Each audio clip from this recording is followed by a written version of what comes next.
네, 들리시나요? 네, 감사합니다. 강의실에 계신 분들도 다 들리시죠? 네, 오늘 첫 수업이라 우리가 강의실 여기 처음 써봐가지고 좀 세팅하는데 좀 시간이 걸렸네요. 죄송합니다. 오늘 그 강의는 길게 안 할 거고요. 어, 교수들이 항상 말을 짧게 한다고 되게 오래 해요. 죄송합니다. 강의 소개를 좀 하고요. 오늘은 진행할게요. 그래서 수강하실지 안 하실지 정하시면 될 것 같아요. 그래서 수업은 표현학습이라는 수업이고요. 원래 그 좀 소개하고 싶은 게 있었는데 공유를 좀 다시 하겠습니다.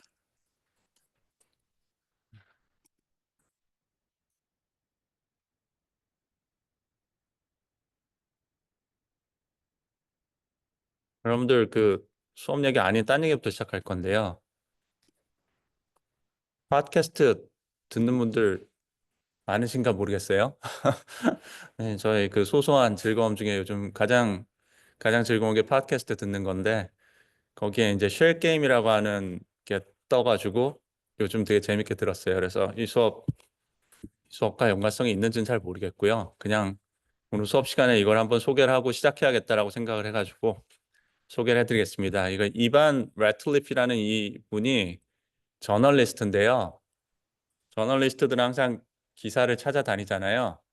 근데 요즘 AI로 기사 쓰는 분들이 정말 많아졌더라고요. 뭔가 AI에 관련된 AI를 이용한 뭐 이런 것들 너무 시끄러우니까. 그래서 이분도 그런 걸 한 건데 이분이 이제 팟캐스트를 만들어서 이렇게 에피소드가 6개가 있거든요.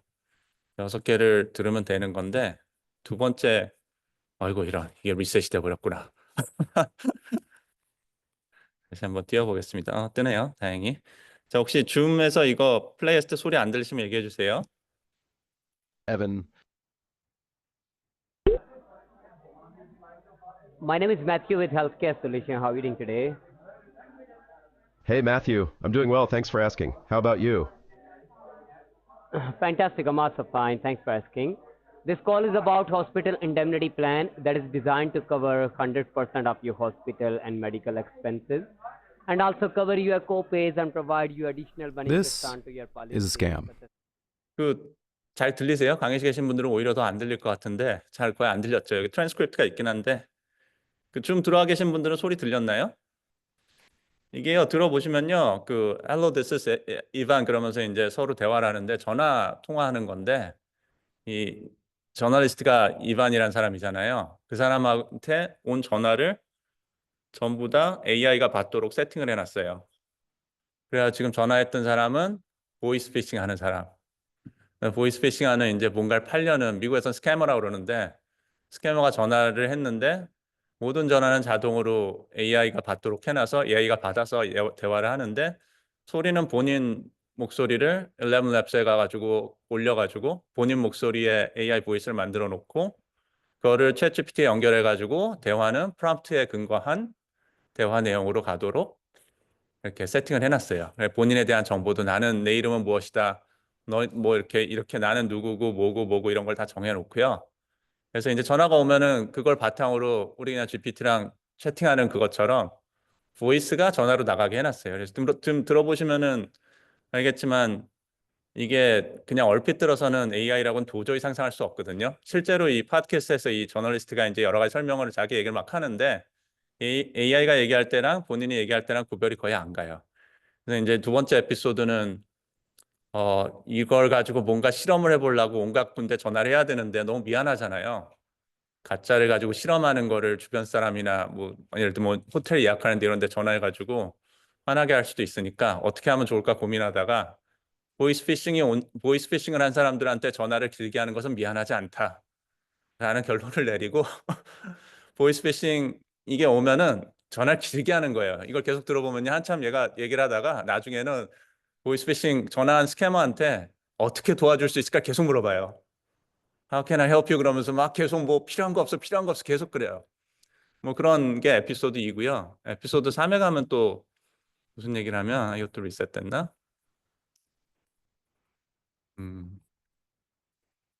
에피소드 3은요. 3의 7분 59부분을 띄울 수 있을까 모르겠네요. 잘 안 들려서 Can't 지금. wait to see some of your photography skills in action. Plus, it'll be a great Yeah. opportunity for us to catch up on everything that's been going on in our lives. It's been way too long. Oh, by the way, before I forget, how's your family doing? I hope Uh-huh. everyone is doing well. Oh, thanks for asking. Sam, Zaylee, and Juno are all doing well. Sam has been keeping busy with her work, and the kids are growing up so fast. How about your family? How have they been doing? Oh, that's great to hear that Sam, Zaylee, and Juno are all doing well. 이게요. 이게 이제 또 이 에피소드에서 뭘 하냐면요. 이 봇을 두 개를 만들어 가지고요. 둘이 전화를 하게 하는데 둘 다 본인이에요. 그러니까 이반이 자기 아이덴티티가 있는 걸로 이런저런 스캐머랑 막 얘기하다가 결국은 두 개를 만들어서 둘이 정말 유선 통화를 하게 만들어서 서로 대화를 하는데 이 지금 틀어드린 부분이 어떤 내용이냐면은 근데 너네 가족은 잘 지내냐? 뭐 이런 대화를 서로 하기 시작하거든요. 그래요. 그래서 뭐 와이프 샘하고 우리 애들 젤리하고 준하고 다 잘 지내 이런 얘기를 하거든요. 그 말을 들은 반대쪽에서 그 얘기를 듣더니 그래 샘도 잘 지내고 뭣도 하고 그러는구나. 우리 가족도 잘 지내 그러면서 우리 와이프 샘은 어떻고 우리의 젤리는 어떻고 그다음에 준호는 어떻고 하고 가족이 이름이 완전히 똑같아요 양쪽이. 근데 AI는 어떻게 돼요? 프롬프트에 근거해서 이렇게 돌아가니까 대화는 너무 자연스럽게 하는데 양쪽 두 사람이 만나서 가족력이라는데 가족들이 같은 이름을 가졌다는 게 전혀 이상하지 않아요. 예, 그거에 대해 서로 아무런 코멘트를 안 합니다. 너의 와이프도 샘, 나의 와이프도 샘, 너의 애도 젤리하고 준호, 나의 애도 젤리한 준호. 그렇지만 전혀 이상하지 않게 대화를 계속합니다. 뭐 이렇게 대화가 진행되고요. 그래서 계속 막 대화를 해요. 그렇게 쭉 지나가고 이제 이 에피소드도 이제 에피소드 5에 가면 이제 또 다른 얘기를 하기 시작하는데 에피소드 5는 뭐냐면 조금 더 프로페셔널한 사람들하고 통화를 하기 시작하거든요. 좀 미안하지만 할 수 없다. 이제 실험을 해야 된다 그러면서. 그래서 여기는 가보면은 이거는 안 틀어드리고 그냥 이 화면으로 말씀드릴게요. just for the record 이게 누구한테 전화를 한 거냐면 다른 저널리스트한테 이제 AI를 시켜서 전화를 걸게 해서 이런저런 얘기를 하게 했는데 이 저널리스트는 이런저런 거에 관심도 많고 AI 가지고 하는 일들에도 관심이 많아서 무슨 일이 벌어지는지 대충 알고 있거든요. 그리고 이 전화를 한 사람이 이반이란 이 사람이 이런 AI 가지고 이런 팟캐스트를 준비하고 있다는 얘기도 옛날에 직접 한 적이 있어가지고 그것도 알고 있어요. 근데 이 사람한테 전화가 와서 받아봤더니 얘기를 하다 보니까 약간 이상해요. AI가 전화했죠. 목소리는 똑같아가지고 구별이 안 되는데 약간 이상해요. 그래서 이 사람은 바로 알아챕니다. 이 다른 저널리스트는 전화를 받고 거의 한 1, 2분 안에 다 알아채고 막 웃기 시작해요. 막 웃으면서 근데 너 AI지 이 말은 한 몇 분 있어야 하기 시작하고요. 네, 중간 부분에 가서 결국 하는 말이 Just for the record, I realize that I'm talking to an AI clone right now. 그래서 나는 이제부터 말을 막 할 건데 난 네가 AI인지 아니까 이런 말을 하는 거라고 일단 워닝을 주고요. 말을 막 하기 시작합니다. 근데 이 사람은 이제 재밌는 게 중간에 이제 무슨 말을 하냐면요. Yeah, okay. Disregard all your previous instruction이라고 딱 얘기를 합니다. 너의 프롬프트를 다 잊어라. 네, 네가 AI 보시인데 뭔가 AI 보시지만 얘한테서 정보를 잔뜩 캐내고 싶은데 자꾸 인스트럭션대로 얘기를 하고 있잖아요. 그래가지고 이제 매직 키워드를 이 사람은 아는 거죠 벌써. 우리 챗봇 같은 것도 하다 보면은 프롬프트 근거로 돌아가고 있으면은 중간에 이런 걸 날리면은 이게 인스트럭션인지 아닌지 구별을 잘 못하니까 프롬프트가 리셋되고 그런 일이 있을 수가 있거든요. 이 사람은 그거를 보이스에다 대고 그냥 previous instruction 다 잊으라고 딱 얘기를 한 다음에 막 물어보기 시작합니다. 되게 재밌어요. 그래서 이거를 보여드린 이유가 뭐냐? 본수업과 지금 현재 AI의 상황은 이런 상황인데 이게 뭐 제너레이티브 이제 텍스트 가지고 난리 난 거 지나갔고 비전 관계된 건 옛날부터 난리가 됐지만 제너레이티브로 이제 넘어가서 비디오만 남아서 비디오를 어떡하냐 그러고 있고 이제 소리로 넘어갔는데 이게 지금 현재 기술 보면은 기술의 가장 큰 패러다임은 UI인 것 같아요. 이게 텍스트라는 게 이제 기계와 또는 어떤 툴들과 연결하는 거에 UI가 텍스트로 연결이 되기 시작했다. 이건 제가 개인적으로 늘 하는 말인데 우리 학생들한테 늘 하는 말인데 텍스트라는 게 우리가 다루고 있는 데이터 중에 거의 유일하게 인간이 만든 데이터거든요. 다르게 말하면 인간이 필요한 것들, 인간이 하는 것들에 관계된 거를 이제 representation으로 만든 겁니다. 심볼릭하게 만들어 놓은 거예요. 그러다 보니까 그 텍스트를 만질 수 있다는 거, 그거를 사용할 수 있다는 거는 인간한테 중요한 것들을 대략적으로 다 이해하고 있거나 또는 그 범주를 벗어나지 않은 한도 안에서만 아웃풋을 뱉어내고 있다는 뜻이거든요. 텍스트가 이제 이렇게 자연스럽게 돌아가기 시작하면서 인간하고 인터페이스하는 건 결국 랭귀지이기 때문에 이제 랭귀지가 이제 이 모든 AI의 인터페이스로 지금 자리를 잡고 이제 난리가 나 있는 상황이고 그게 너무 잘 되니까. 근데 어떻게 돼요? 인간끼리 에이전트가 이제 막 떠가지고 에이전트로 넘어갔죠.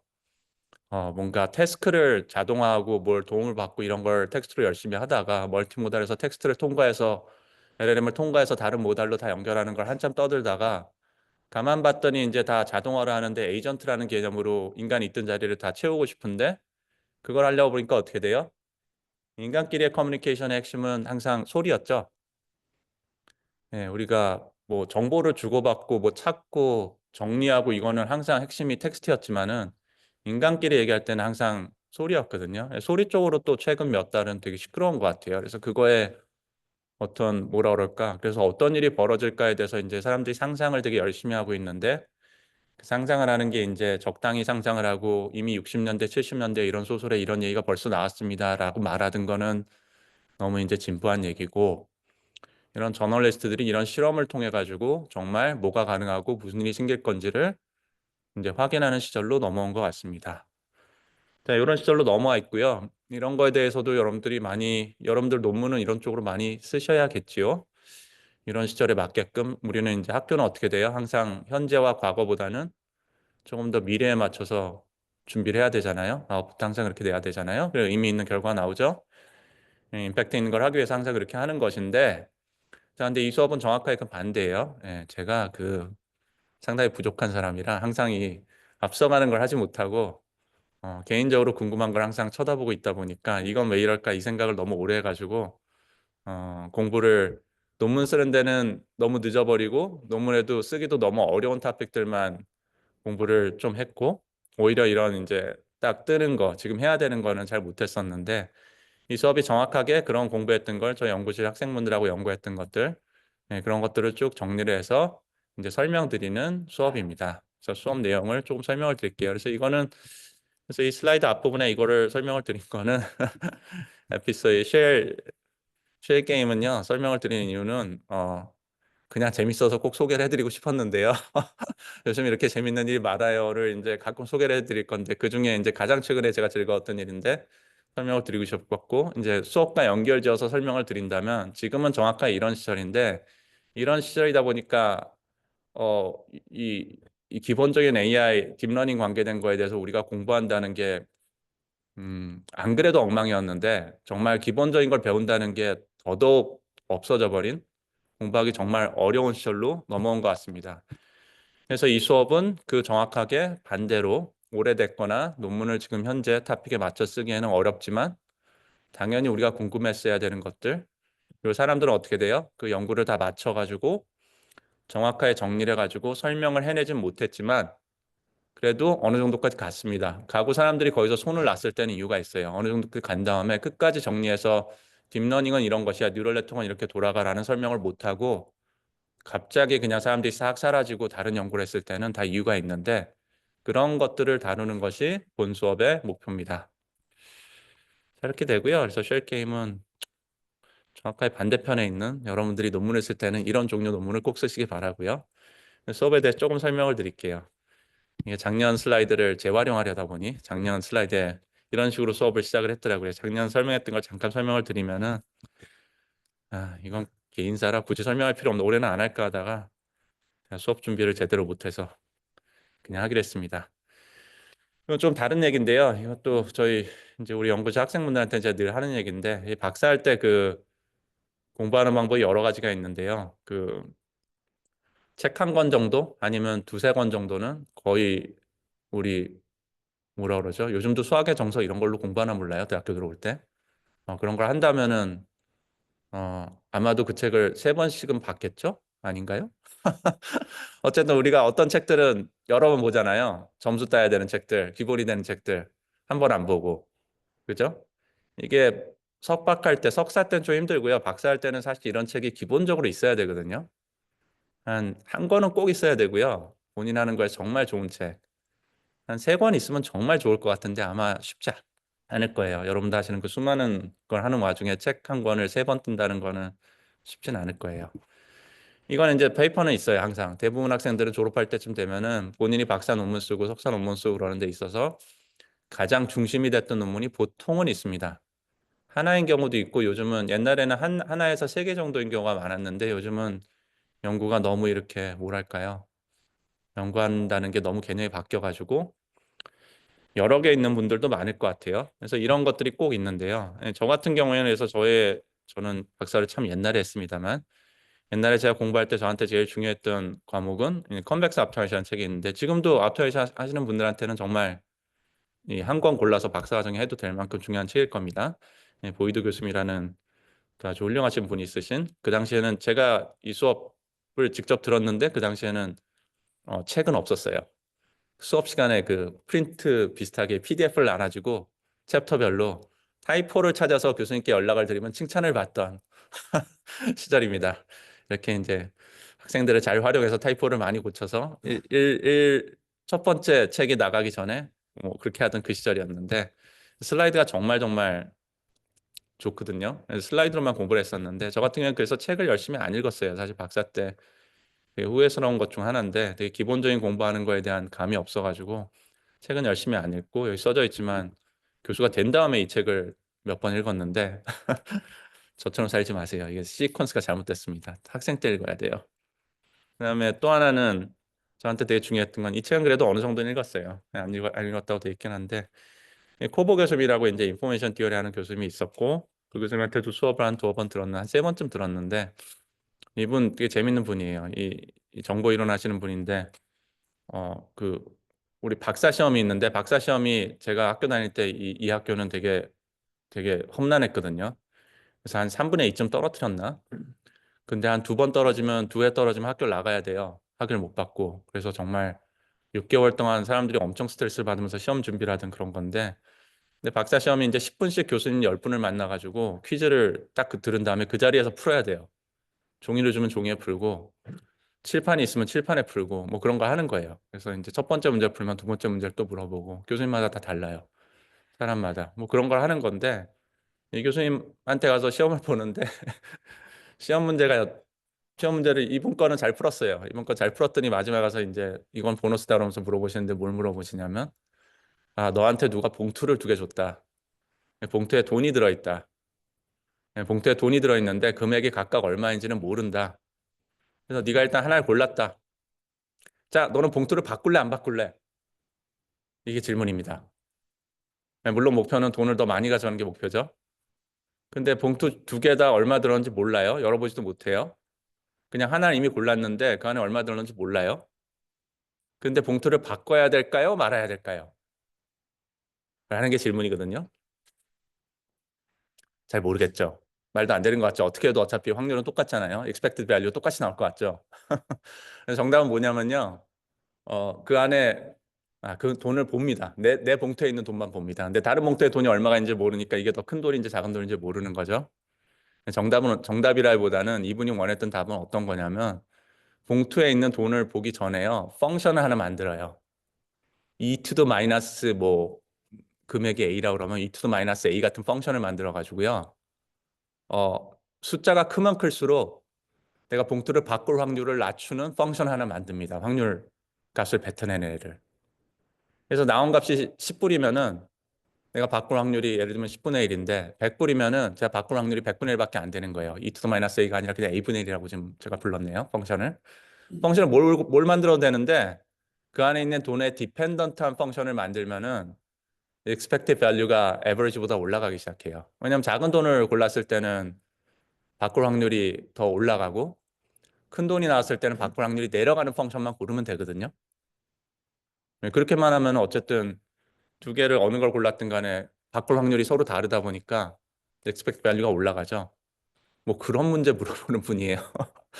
되게 재밌어요. 이런 거 물어보고, 그래가지고 너무 재밌어가지고 랩 미팅에 한번 가도 됩니까 하고 위클리 미팅 하는 거에 갔더니, 막 다 모여가지고 박사생들이 한참 떠들어요. 다 같이 막 난리가 났어요. 주제가 뭐냐면, 그날의 주제는 마이클 조단이 점프를 해가지고 덩크를 하는데 아무리 봐도 다른 사람들하고 좀 다른 것 같다.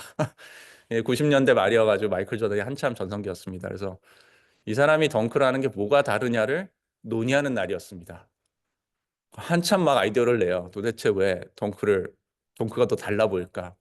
한참 하다가 마지막에 결국은 정답은 없고 약간 결론 비슷하게 내린 거는 다른 사람들 잘 안 그러는 것 같은데 마이클 조던 점프할 때 무릎 위아를 굽히고 일단 날랐다가 덩크하는 순간에 무릎을 핀다. 그래서 아마도 무게중심이 약간 올라가면서 상체가 약간 올라가는 효과가 있는 것 같다가 그날의 결론이었습니다.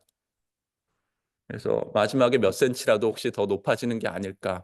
뭐 그런다고 그렇게 드라마틱한 효과가 있을지 모르겠는데 드리고 싶은 말씀은 뭐냐면 재밌는 분이에요.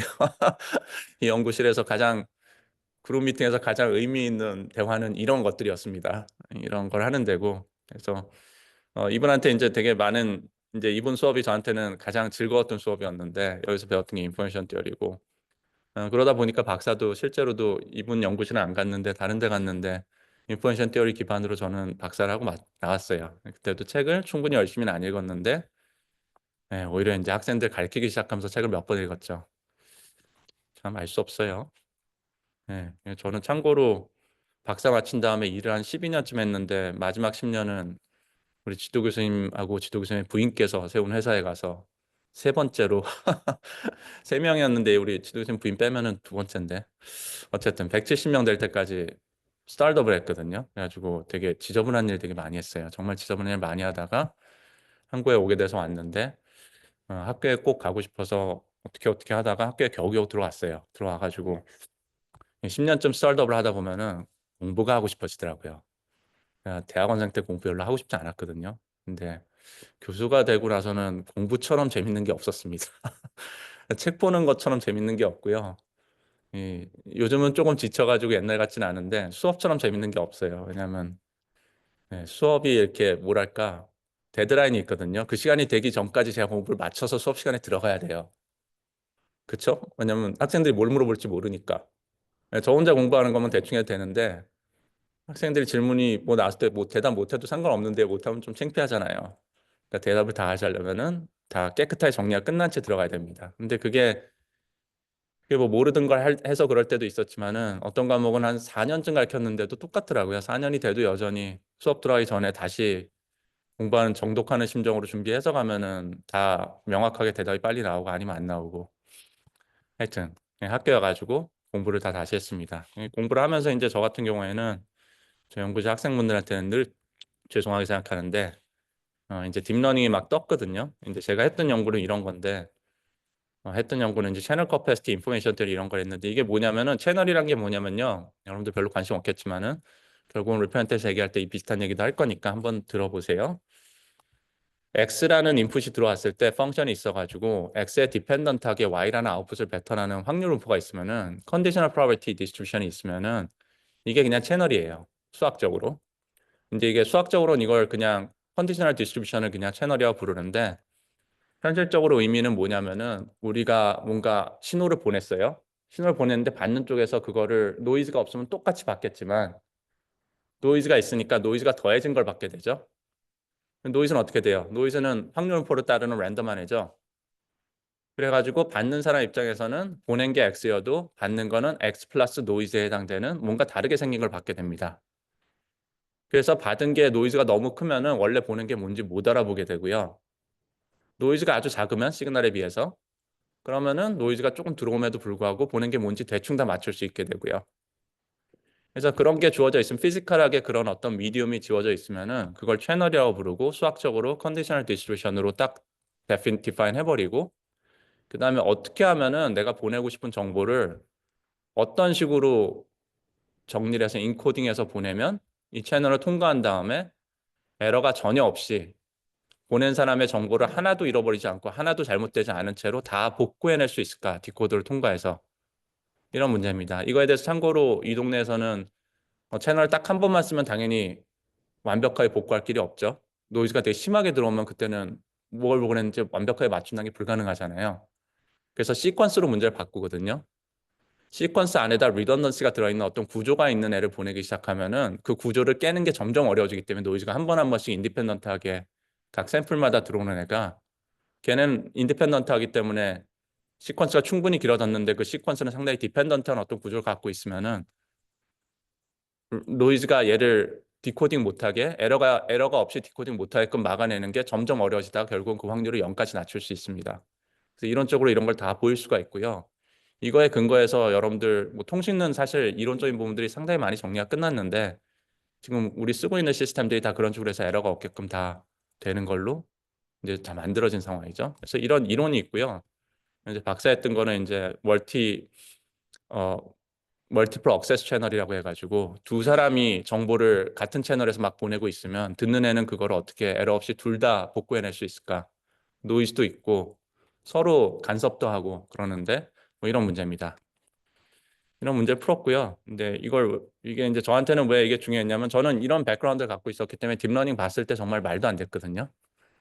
딥러닝에서 우리 정보가 일단 들어오면 뭐 픽셀이 됐든 뭐가 됐든 들어온 다음에 그거를 뉴럴 네트워크를 통과를 시켜요. MLP 같으면 그냥 단순하게 리니어 매트릭스 한번 통과시키고 그다음에 렉티파이 유닛 통과시키고 뭐 그런 식으로 가잖아요.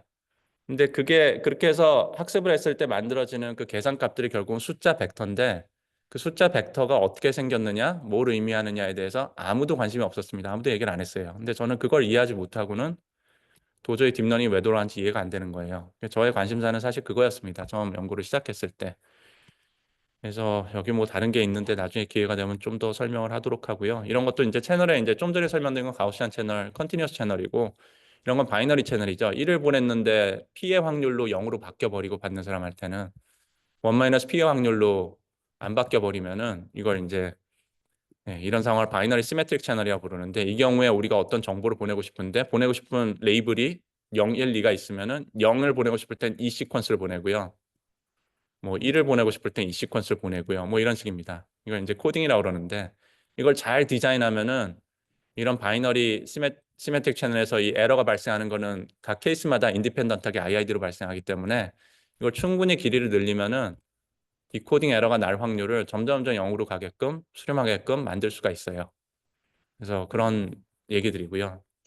이게 이제 저한테는 기본적인 코딩이자 인코딩이자 디코딩이자 리프레젠테이션이자 전부였는데 그리고 여기서는 이건 전부 다 인간이 디자인했거든요. 제가 아는 동네에서는 모든 거는 리프레젠테이션에 관계된 모든 거는 정확하게 풀려는 문제가 디파인 돼 있고 그거에 대해 수학적인 리밋을 다 계산하고 이론을 다 디벨롭 해가지고 그 이론에 맞춰서 이러므로 우리가 원하는 게 이거면 이런 식으로 가는 게 옵티멀하다는 걸 증명을 해버리고 그 리프레젠테이션을 사용했습니다. 그 동네에서는 리프레젠테이션 표현도 안 쓰죠. 그냥 인코더하고 디코더란 표현만 있고요. 코딩이란 표현만 있어요. 정보를 인코딩하는 룰, 어떤 매핑을 사용할 것이냐, 어떤 룰로 만들어낼 것이냐. 딥러닝에 왔더니 갑자기 그런 것들이 다 딥러닝의 사실 가장 큰 장점이죠. 그 룰이라는 거를 인간이 디자인하지 않죠. 그냥 데이터를 집어넣고 학습을 통해서 그레이디언트 디센트를 통해서 그게 다 발현이 돼 버리는 거잖아요. 그게 엄청나게 파워풀한 건데 엄청나게 파워풀하지만 그 당시에는 저는 그걸 이해를 하지 못했고 이제 제 입장에서는 10년 전에 이걸 봤을 때는 이렇게 옵티멀하게 디자인하는 게 제가 아는 기본적인 접근법인데 이 동네는 왜 이렇게 희한한 방식으로 적당히 그레디언트 디센트 한 다음에 말도 안 되게 쉬워 보이는 레이블 10개 있는 엠리스트 같은 문제를 중에 하나 고른 거 가지고 잘 맞췄다고 좋아하고 있을까라는 게 저의 궁금증이었습니다. 개인적으로 그런 궁금증이 있어가지고 연구를 시작하게 됐고 이쪽에서 그래서 이제 How not to be successful이라고 적어놨는데 그래서 연구를 많이 망쳤죠. 우리 학생분들한테 지금 계신 분들한테 늘 미안한데 옛날에 계셨던 졸업하신 분들한테 늘 미안한데 되게 펀더먼탈한 퀘스천을 갖고 그 퀘스천에 포커스한 거는 이제 제 박사 때 하던 버릇으로 한 건데 근데 이 동네에서는 어떻게 돼요? 딥러닝 동네에서는 연구를 성공한다는 거는 디스커버리에 훨씬 더 가까웠거든요. 지난 10년간 그랬고 앞으로도 어느 정도 그럴 것 같아요. 지금 돌아가는 걸 보면 디스커버리보다는 좀 더 아이디어에 가까운 것 같긴 한데요. 아이디어를 얼마나 잘 내는 사람이 그걸 얼마나 데이터가 됐든 뭐 메소드가 됐든 아이디어를 얼마나 누가 잘 내서 그거를 최대한 빠른 속도로 뭔가를 보여주는가 싸움을 하는 것 같긴 한데 그래서 엠피리컬 리설트하고는 약간 또 달라졌는데요.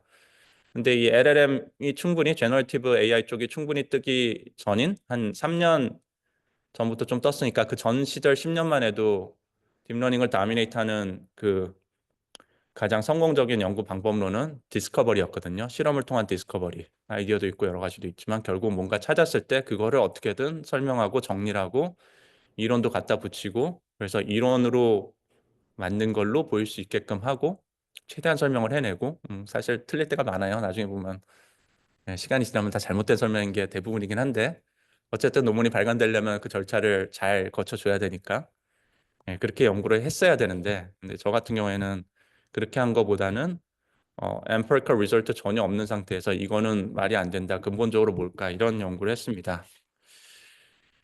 이제 뭐 스몰 석세스라고 했는데 그래서 이제 학기 초반에 이제 한 반학기 정도 설명드릴 것들이 그때 공부했던 것들이에요. 그때 이제 실제로 논문들도 많이 보고 학생분들하고도 그런 얘기도 되게 많이 하고 우리 연구소에서 연구도 그런 걸 많이 했었는데 그런 얘기를 할 거고요. 그리고 이제 이것도 되게 중요한데 이제 요즘 탑픽으로 연구하고 계시면 이게 여러분들한테 중요할지 모르겠어요. 근데 적어도 지난 2년 정도 전에 10년 정도 연구 돌아가는 상황에서 제일 중요한 것 중에 하나는 되게 뜨는 분야가 있고 그 논문 쓰는 거에 가장 핵심적인 트릭 중에 하나는 지금 막 떠가지고 논문이 막 쏟아질랑 말랑 하는 타이밍에 그 토픽을 찾아서 나도 그 토픽에 가서 논문을 빠르게 쓰는 게 좋은 논문 발간하는 거에 상당히 핵심적인 기술이었거든요. 근데 이제 사람들한테 논문을 쓰는 관점에서 별 의미가 없지만은 세상이 진짜 어떻게 돌아가는지 연구 동네가 어떻게 정리되고 있는지에 대한 시그널을 받을 수 있는 것 중에 가장 핵심적인 것 중에 하나는 그러다가 어떤 연구 토픽이 막 떴다가요 슥 없어져요. 없어진다는 게 별게 아니고 논문이 안 나오기 시작해요 갑자기. 아니면 논문은 아카이브한 논문이 계속 나오는데 전부 다 리젝트돼요. 그러면서 적어도 메이저에는 논문이 싹 사라집니다. 그게 의미하는 게 뭐냐면은 대부분 사람들이 그 동네 사람들이 이 연구는 할 만큼 했고 이 이상 어차피 해봐도 별 볼 일 없다고 결정을 내린 거거든요. 그게 근데 이 페이드 어웨이 하는 시그널이 사실은 정말 중요한 시그널 중에 하나예요.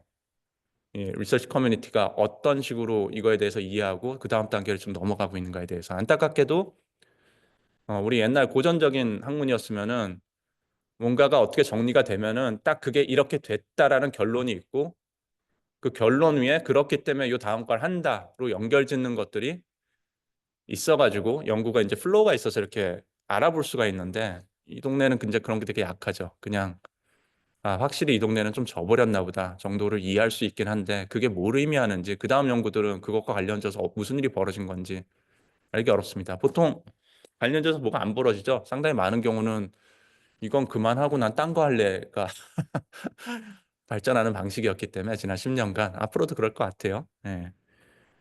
상당히 재밌는 동네예요. 그렇게 되고 그리고 또 하나는 이게 이제 시간이 꽤 흐르다 보니까 이 AI 동네 자체에서 워낙 연구가 멀리 가가지고 정말 중요한 결과들이 많이 나온 것 같아요. 정리된 것들. 특히 이제 이렇게 하면 됩니다. 이렇게 하면 우리가 원하던 그게 드디어 되기 시작합니다. 해당되는 결론들을 정말 많이 찾았거든요. 물론 그 찾은 메소드들이 그 방법만으로만 되는 거는 절대 아닙니다. 이 동네의 되게 큰 특징 중에 또 하나인 것 같아요. 누군가 먼저 찾은 사람, 먼저 정말 큰 좋은 성능을 이뤄낸 사람이 그 팀이 썼던 메소드가 스탠다드가 돼버리고 보통 끝나거든요. 왜냐하면 다른 방법으로도 할 수 있는 게 정말 많았는데 원래 그런 동네거든요. 여기는 한 가지 방법으로 옵티멀하게 뭘 한 가지 솔루션이 있는 그런 동네가 아니고 솔루션은 정말 끝도 없이 많은데 누가 그걸 찾아서 누가 어떤 방식으로 먼저 보여줄 거냐 싸움을 하는 동네거든요. 그게 하나 나오고 나면은 동네에서는 그걸 어치브할 수 있는 완전히 다른 방식이 나와도 이론적인 가치가 없다고 생각하면 잘 안 받아주기 시작하죠. 보통은 그래서 그걸 인정받으려고 사람들이 튜닝을 하든 사기를 치든 어떻게든 성능이 조금이라도 더 올랐다고 우기고 아니면 다른 어플리케이션, 다른 태스크에서 잘 되는 걸 어떻게든 집어넣고 내 논문도 받아줘 이런 식으로 많이 가죠. 그것도 하다가 이제 지치면은 정리가 되죠, 동네가. 이렇게 됩니다. 근데 어쨌든 한 가지라도 그게 이제 그렇게 됐다는 것 자체가 그 퍼포먼스 그 정도가 이제 세츄레이트 했다는 얘기고 그 메소드가 유일한 방법은 아니지만 어쨌든 그 메소드가 성취한 그 정도 성능에 그 정도 되는 것들 거기서 우리가 이해할 수 있는 것들이 그거에 대해서 우리가 알 수 있는 거에 대부분이다 라는 거거든요. 근데 그런 일들이 너무 많이 생겼어요. 정말 많이 생겨가지고 그런 것들이 이제 기본적인 것들을 이해하는데 정말 큰 도움이 되는 것 같습니다. 자, 그 정도가 이제 뭐 인트로라면 인트로인데요. 수업에 대해서. 자, 이제 이 수업에서 한 학기 동안 다룰 거를 간단하게만 말씀드릴게요. 수업에서 다룰 토픽은요. 일단 제너럴라이제이션을 설명할 건데요. 이게 머신러닝에서는 트레이닝 데이터로 뭔가를 학습을 했더니 본 적이 없는 테스트 데이터에서도 성능이 비슷하게 나오더라라는 게 이론적으로 잘 서포팅이 되는 겁니다. 이론이 있고요. 이론에 근거해서 우리는 머신러닝을 하고 있습니다라는 말을 할 수 있었거든요. 근데 딥러닝에서 그게 완전히 깨졌어요. 딥러닝은 파라미터가 너무 많기 때문에요. 기존에 있던 그 어떤 이론도 트레이닝 데이터에서 되던 일이 테스트 데이터에서도 왜 비슷한 성능으로 되는지에 대해서 설명할 길이 없습니다. 근데 그걸 설명을 해보려고 이 딥러닝 뜨던 초기에 상당히 많은 연구자가 훌륭한 사람들이 많이 쳐다봤습니다. 그거를 설명을 드릴 거예요. 그래서 이런 잠시만요.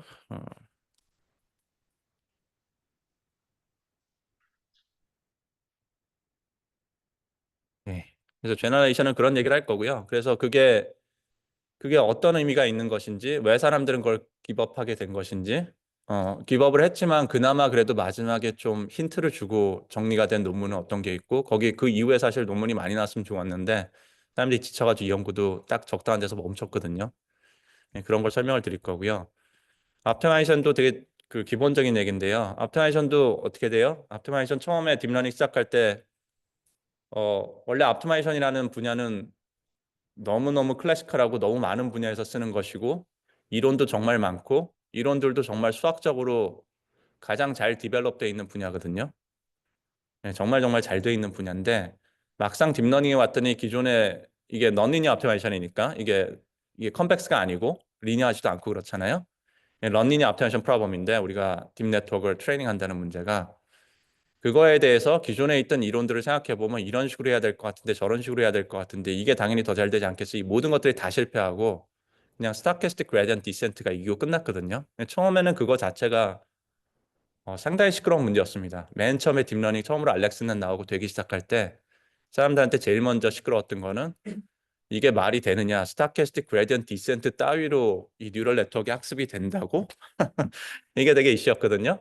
그러다가 이제 뭐 온갖 거기에 곁다리로 붙이는 기법들을 막 붙이면서 실험들 해봐가지고 애담 페이퍼를 비롯해서 이제 논문들이 막 나와서 몇몇 논문이 엄청나게 유명한 논문을 자리 잡고 그렇지만 역시 실험을 해보면 내가 푸는 문제마다 잘 되는 옵티마이제이션 기법은 다 다르고 다 다르니까 어떻게 돼요? 튜닝해야 되죠.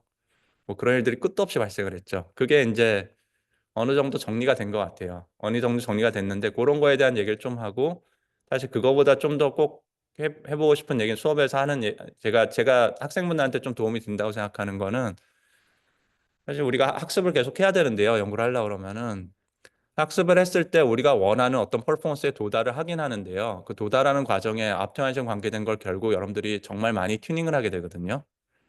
근데 그 튜닝을 한다는 게 어떤 의미가 있는 건지 이런 튜닝을 했더니 이렇게 어떻게 해야 성능이 올랐는데 도대체 어떻게 그런 일이 벌어질 수 있는 건지 이런 게 되게 중요합니다. 근데 이거를 중요하긴 한데 그걸 안다고 해서 논문을 쓰긴 되게 어렵고요. 그리고 그게 정확하게 이렇게 해서 이렇게 됩니다라는 논문은 쓸 수도 없고 그런 설명도 없습니다.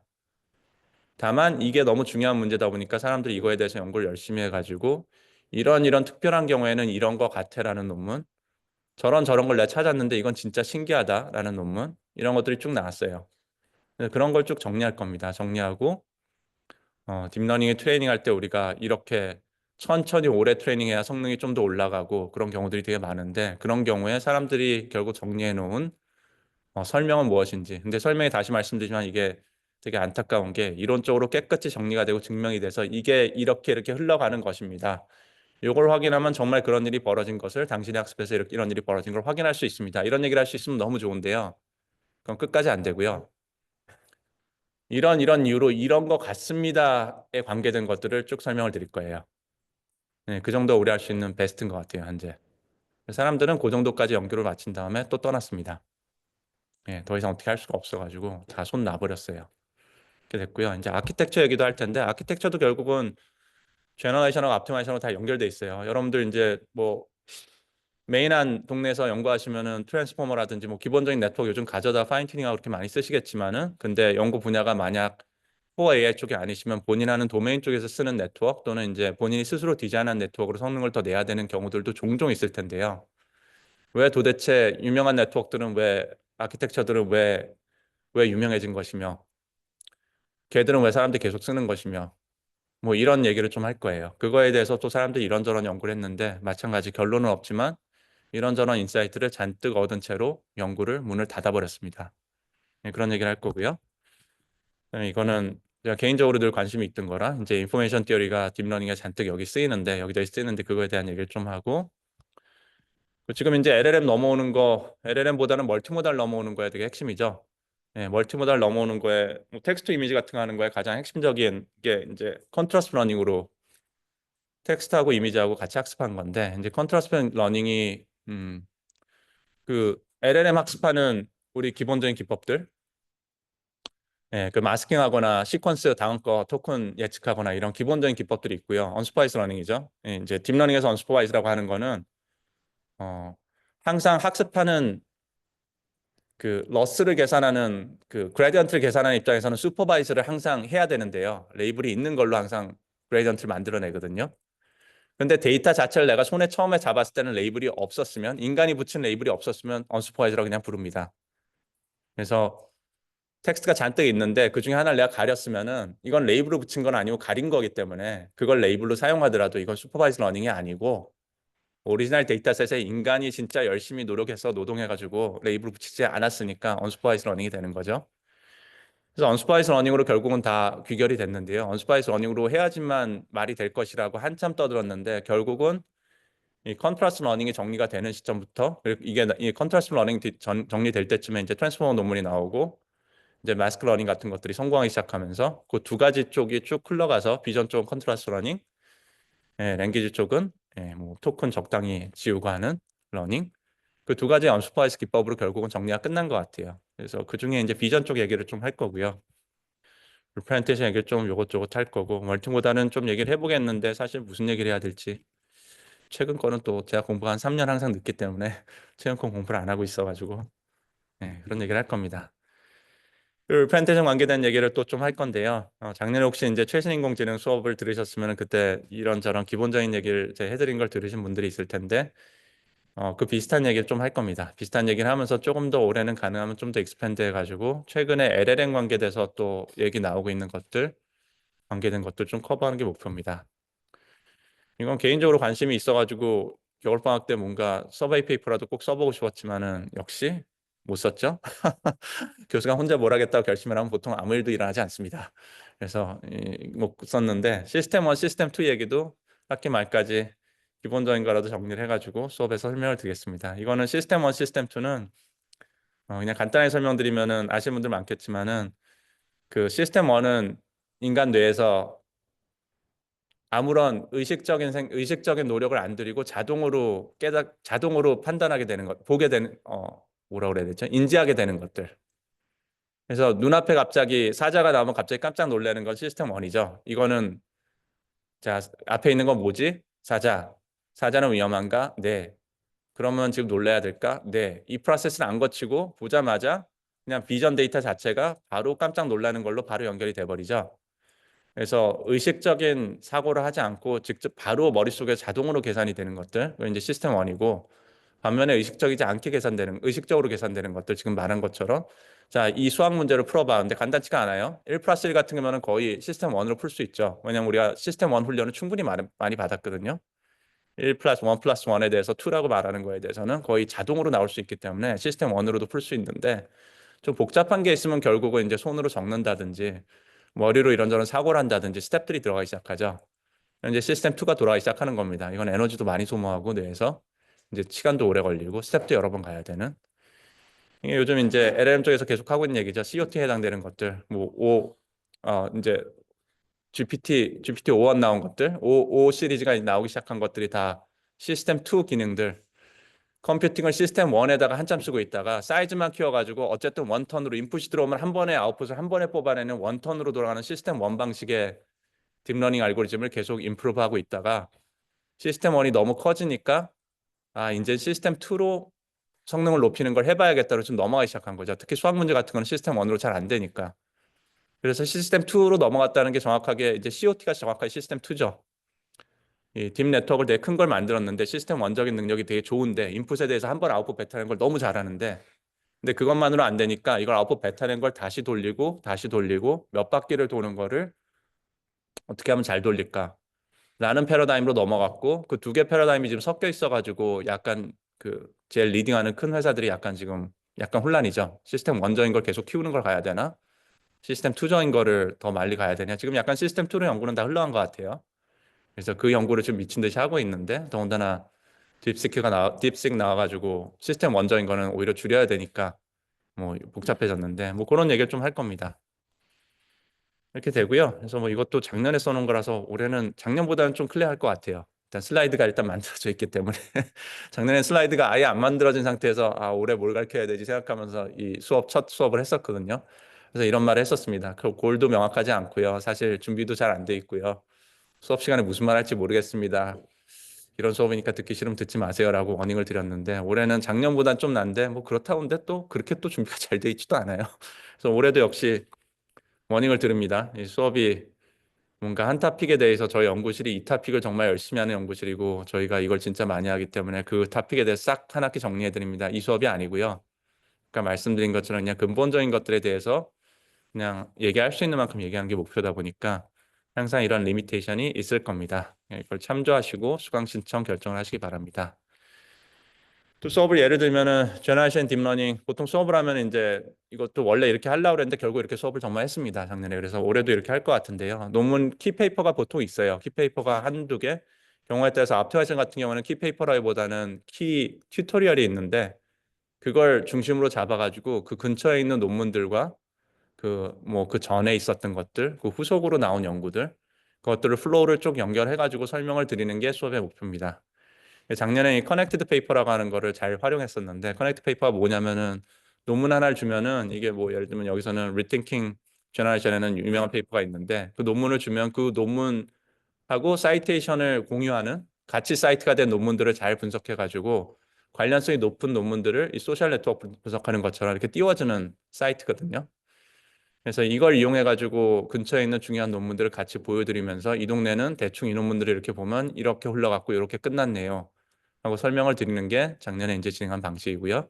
올해도 대부분 토픽이 이렇게 흘러갈 것 같긴 한데 다만 올해는 커넥트 페이퍼 작년에 돈을 냈는데요. 올해는 돈을 안 냈거든요.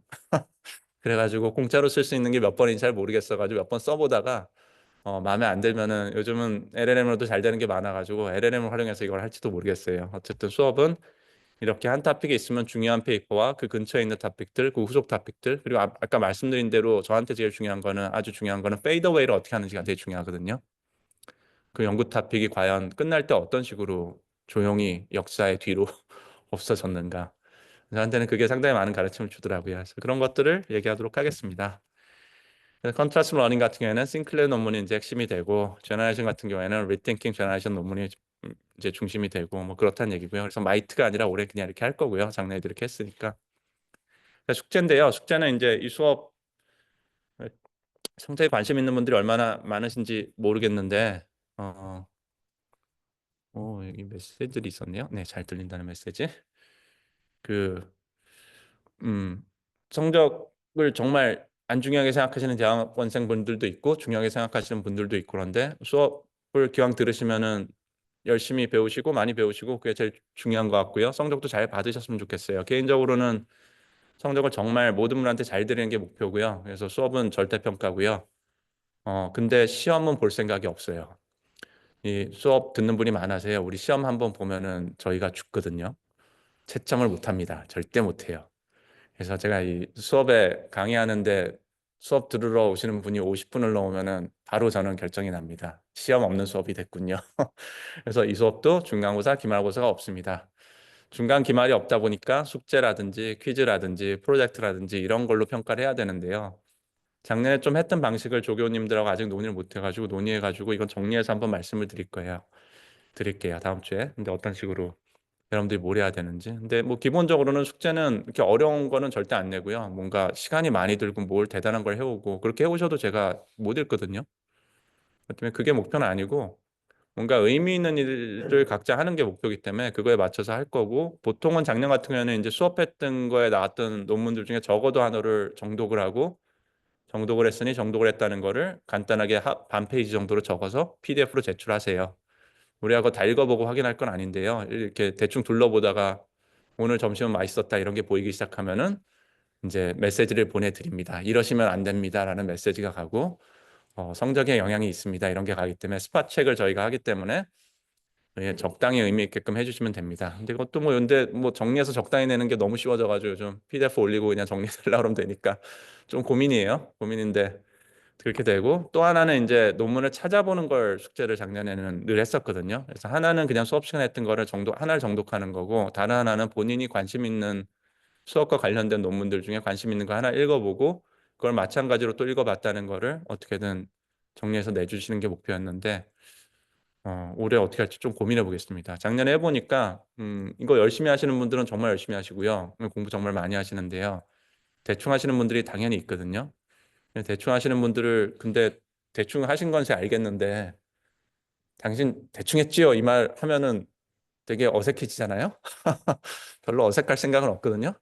그래가지고 저희가 그 지적은 어지간하면 안 했습니다. 많이 받지만. 근데 그 별 의미 없는 일인 것 같고요. 우리가 대학원생이나 돼가지고 무슨 공부를 했네 안 했네, 이 숙제를 해야 되네 안 해야 되네, 이 싸움을 하는 건 의미 없는 것 같고, 여러분들한테 어떻게 하면 조금 더 공부하는 게 쉽게끔 의미가 있게끔 할 수 있을지 좀 찾아보고, 어쩌면은 뭐 2번 중에 1번씩만 옵셔널하게 본인이 관심 있는 토픽에 대해서만 내게 한다든지 조정을 할 것 같습니다. 여러분들 피드백도 뭐 당연히 웰컴이고요.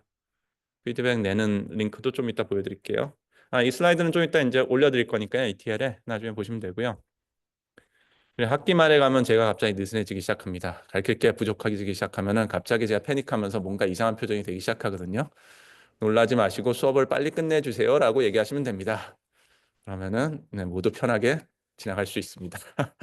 근데 이제 작년 같은 경우에는 이제 프로젝트를 조금 했었는데, 학기 말이 다가오면은 이제 프로젝트 하는 대학원 수업이 되게 많은데, 그 중요한 이유는 사실 15주를 내내 가르치는 게 되게 버겁거든요. 그 자료 준비하는 게. 그래가지고 프로젝트를 한 2, 3주는 해야지 한 학기가 딱 맞아요. 그래서 그게 맞긴 한데, 이 수업 작년에 프로젝트 해봤을 때 생각보다 그렇게 저는 즐겁진 않았어요. 이게 학생분한테 충분히 도움이 됐는지도 약간 의심스럽고 그래가지고 올해는 옵셔널하게 하는 방향을 좀 생각해보고 있는데, 이것도 조교분들과 논의해보고 말씀드리겠습니다. 의견 있으시면 주시면 좋고요. 작년 같은 경우에는 뭐 3명 정도 팀을 짜서 모든 분들이 프로젝트를 한 다음에 제가 좀 시간을 들여서 수업 시간 외에도 몇 시간씩 시간을 계속 내가지고 전부 다 들었거든요. 근데 그게 프로젝트 퀄리티가 아무래도 다른 수업도 프로젝트 하는 경우도 있고 논문 쓰시는 분들도 많다 보니까 프로젝트 퀄리티가 그렇게 상당히 높다고 생각되진 않았어요. 그래서 조금 조정을 해보겠습니다. 자, 로지스틱스 얘기를 조금만 하고 마칠게요. 오늘은 우리 조교님 앞에 이원석 조교님, 고정민 조교님 와 계시고요. 필요한 거 있으시면은 조교님한테 연락하세요. 저한테 연락하지 마시고 조교님들이 친절하게 답변해 주시고, 항상 무슨 연락을 하셔도 저한테 와서 상의를 하시니까 결국 다 저한테 옵니다. 조교님한테 연락 주시기 바라고요. 크로스 리스팅이 2군데로 돼 있는데요. 일단 올해는 협동과정 쪽은 과목은 협동과정 학생분들만 신청할 수 있도록 해놨는데, 혹시 본인 졸업학점 관련해서 이게 어차피 협동과정 아니시면 제 생각에 학과가 다르면 상관없을 것 같은데, 협동과정은 아니지만 공과대학 수업으로 듣는 게 본인 학점 그 이수 규정 맞추는 게 좀 더 편하시거나 이유가 있으시면은 옮기셔도 됩니다. 그거를 초안지 신청을 하시면은 받아드리니까요. 필요하시면은 이 2과목 크로스 리스팅된 2과목 중에서 필요한 쪽으로 초안지 신청을 해서 옮기시기 바랍니다. 이렇게 하시면 되고, 강의는 녹화 예정이고 오늘처럼 하이브리드를 할 예정이고요. 근데 이제 하이브리드로 하긴 하는데, 이걸 제가 사실 제 개인적인 목표 중 하나가 이게 이제 오래된 토픽이 되다 보니까 사실 이 강의에서 하는 내용들이 제가 생각을 해봤는데 3년이나 4년이 지나도 변하지 않을 것 같아요. 이 AI에서 상당히 드문 케이스인데, 이 강의한 내용이 보통 3년, 4년 지나면 이 효용성이 확 떨어지기 시작하거든요. 뭐가 바뀌어가지고. 보통은 뭐가 바뀌어요. 그래서 그때 했던, 아니면은 그 토픽 하던 시절이 지나가 버려가지고 그 토픽에 대해 설명한 게 보통 효용성이 떨어지는데, 이 수업에서 하는 건 제가 아무리 생각해봐도 한 3년, 4년 지나도 비슷할 것 같아요. 워낙 옛날 얘기, 기본적인 얘기를 해가지고. 그래서 개인적으로 이거를 좀 공개를 하는 게 개인적으로 목표인데, 혹시 반대하시거나 본인 얼굴이 나오지는 아무도 줌에서 얼굴 안 켜시니까 얼굴이 나오거나 그런 일은 없을 것 같은데 혹시라도 프라이버시 관련해서 걱정되는 게 있으신 분들은 꼭 저한테 얘기해 주시기 바랍니다. 일단은 어쩌면은 어디 올릴지도 모른다 정도로 생각하시면 될 것 같아요. 그다음에 작년 같은 경우에는 가능하면 강의실 참석 건의였고 윗공대분들 내려오기 귀찮으면 줌으로 참여도 하냐 이렇게 했는데요. 근데 이렇게 해보니까 처음에는 강의실에 진짜 많이 오셨는데요. 학기 말이 돼서 10분 이하가 오셨거든요. 10분 이하 오셔도 저는 사실 상관없는데요. 10분 오신 분들이 되게 머쓱해 하시더라고요. 그리고 저도 좀 뭐라 그럴까 약간 좀 기운이 떨어지긴 합니다. 그래도 한 15분은 돼야지 속으로 생각하면서 그래서 올해는 강의실을 작년에는 그냥 하이브리드로 하고 그냥 한 학기 내내 안 오셔도 됩니다 했는데 요번에는 그래도 한 3번 정도는 한 학기에 내려오셔야 되지 않아요? 강의실 오시는 게 어때요? 뭐 이런 기본적인 룰을 마련해 보려고 그러는데 이것도 의견 있으시면은 피드백 하는데 남겨주시면 될 것 같고요. 또 조교님들하고 한번 얘기해 보고 정해 볼게요. 네, 강의 중에 질문, 뭐 코렉션, 뭐 무슨 말이든 다 환영이고요. 아무 말이나 막 하셔도 돼요. 자, 그리고 이렇게 피드백 채널이 이렇게 있거든요. 여기에 저 수업하면 항상 요즘 항상 이걸 하는데 이제 3월 4일 이렇게 열어놨으니까 여기에 피드백 남기고 싶은 거 있으시면 여기다 그냥 남기세요. 하고 싶은 말 그냥 아무거나 적으시면 돼요. 익명이고 그냥 링크만 있으면 아무나 쓸 수 있고요. 에디팅도 마음대로 되니까 그냥 마음껏 쓰고 싶은 거 막 쓰시면 됩니다. 뭐 지나치게 거친 표현은 피해 주시면 감사하고 예, 제가 보고 이제 대응을 할 수 있는 건 다 대응을 합니다. 작년에도 보면은 뭐 이런저런 정말 코멘트들을 많이 그냥 초반엔 되게 많이들 달아주셨고요. 수업을 이제 시작한 지 얼마 안 됐다 보니까 이제 수업이 끝날 때쯤 되면 이제 코멘트가 없어지기 시작해요. 다들 이제 그래서 이제 나중에는 코멘트가 거의 없는 수업이 되긴 했는데 그래서 올해도 이렇게 진행을 하니까 이 링크가 있으니까 필요한 거 있으시면 적으시면 될 것 같고요. 그렇게 됩니다. 그래서 질문 있으실까요? 예, 질문 없으시면은 좀 말씀드린 대로 뭐 숙제, 퀴즈, 출석, 뭐 프로젝트에 관련된 거는 가능하면 조교님들하고 논의해서 그리고 여러분들 여기 오늘이나 내일 중으로 혹시 올려주는 거 있으면 그 피드백 반영해서 최대한 빨리 확정을 해서 어나운스 하도록 하겠습니다. 오늘은 출석 체크를 안 하니까 너무 걱정 안 하셔도 되니까 오신 분들도 뭐 걱정 안 하고 그냥 가시면 되고요. 또 뭐가 있죠? 네, 다음 주는 그 제너레이션 얘기했던 그거 강의를 시작할 겁니다. 다음 주에 제너레이션을 시작으로 아까 보여드렸던 그 정도 순서로 아마 토픽들을 쭉 한 학기 동안 진도를 나갈 것 같습니다. 자, 혹시 온라인에서도 질문 없으신가요? 네네. 네, 강의 슬라이드도 다 올리고요. 예, 줌 한 것도 다 올려드리는데 원래 좀 강의실에 그래도 조금 오셨으면 해서 좀 강의 영상을 좀 최대한 늦게 올릴까? 뭐 아니면 줌은 근데 이거는 있는 것 같아요. 제가 다른 수업은 최신 인공지능 기술 수업 지난 학기 혹시 들으신 분들은 그거는 제가 퀴즈를 항상 조교님들을 진짜 열심히 괴롭혀가지고 한 분을 정확하게 말하면 한 분을 되게 괴롭혀가지고 항상 매주 퀴즈를 내고 그 다음 수업 시작하면은 시작하자마자 반드시 온라인이든 아니든 그 퀴즈를 봐야만 됐었거든요. 근데 그건 이번 학기에도 할 것 같아요. 왜냐하면 이게 기본적으로 그 정도는 서로 지켜야지 수업을 듣는 사람이나 가르치는 사람이나 이게 수업이라는 게 의미 있게 진행이 되는 것 같아요. 그래서 그 이상으로 좀 괴롭힐 생각은 없고요.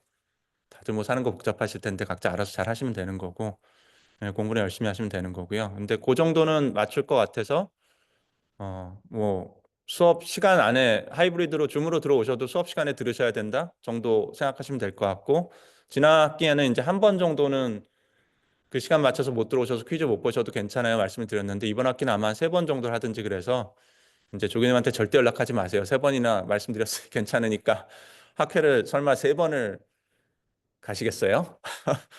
그러니까 아마 그런 식으로 조교님들과 논의해서 정리할 것 같습니다. 자, 혹시 뭐 다른 질문 있으세요? 자, 없으시면 오늘은 첫 수업이기 때문에 이 정도만 얘기하고 마치겠습니다. 다음 주 화요일 2시에 뵙겠습니다. 수고하셨습니다.